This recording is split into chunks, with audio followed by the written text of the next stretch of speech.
Praise lord.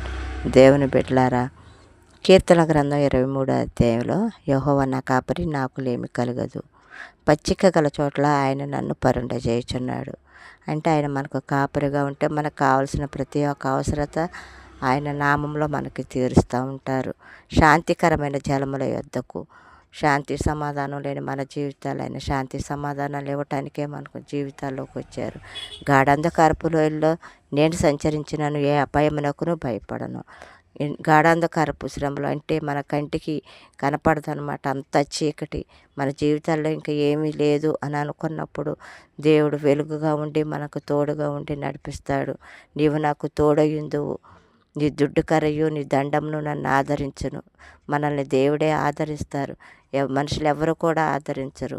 నా శత్రువుల ఎదుట నీవు నాకు భోజనమును సిద్ధపరచుదువు అని దేవుడు వాగ్దానం చెప్తున్నది.